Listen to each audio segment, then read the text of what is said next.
পরম প্রেমময় শ্রী শ্রী ঠাকুর আমার পরমারাধ্য জগজ্জননী শ্রী শ্রী বড়মা, পরম পূজ্যপাদ শ্রী শ্রী বরদা, পরম পূজ্যপাদ শ্রী শ্রী আচার্য দেবের শ্রীচরণে আমার শতকোটি প্রণাম। আমি শ্যামলী দেবনাথ, শ্যামার পরিবার চ্যানেলের সকল ভাই ও বোনেদের জানাই জয়গুরু ও ভালোবাসা। আমি শুরু করছি ইষ্ট প্রসঙ্গ আলোচনা। একদিন একজন উচ্চশিক্ষিত মানুষ শ্রী শ্রী আচার্যদেবের দর্শনে এসে এক প্রকার ঔদ্ধত্যের সাথে তার উদ্দেশ্যে বললেন, আমার ব্রহ্মজ্ঞান চাই, আপনি যদি তা দিতে পারেন তাহলে আমি এখানে থাকব, নয়তো এখনই চলে যাব।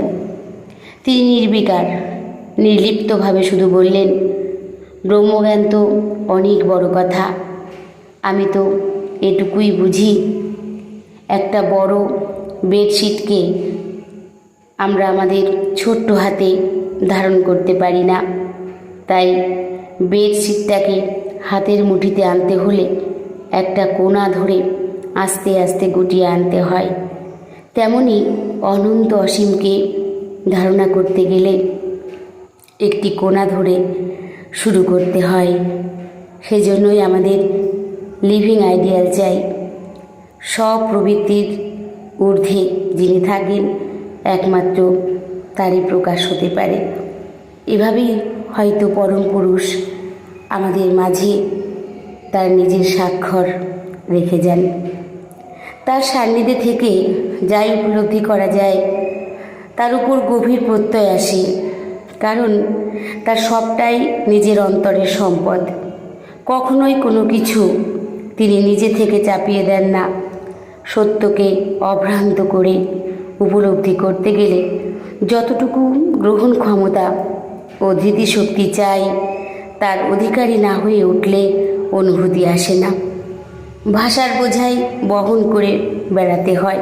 তাই বোধহয় অসীম ধৈর্য নিয়ে তিনি প্রতিটি মানুষকে পথ দেখিয়ে নিয়ে চলেন গন্তব্যের দিকে। যখন পায়ের তলার মাটিটুকু খসে পড়ে, তখন নিরুপায় হয়ে প্রশ্নহীন চিত্তে তার কাছে সঁপে দিতে হয় নিজেকে। অথই জলে হারিয়ে যাওয়া প্রাণ নতুন জীবন খুঁজে পায় তার দয়ায়।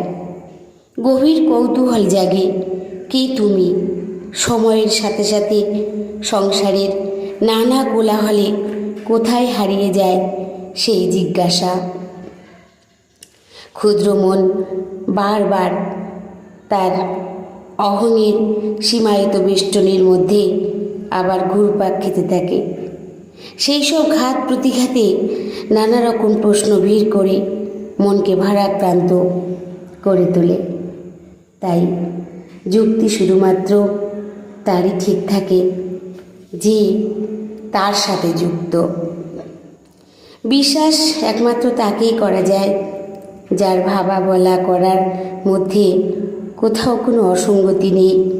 তিনি যখন কাউকে ভালোবাসার হাত বাড়িয়ে দেন, সে হাত কখনো সরিয়ে নেন না। তাই লক্ষ কোটি মানুষ তাকে বিশ্বাস করে।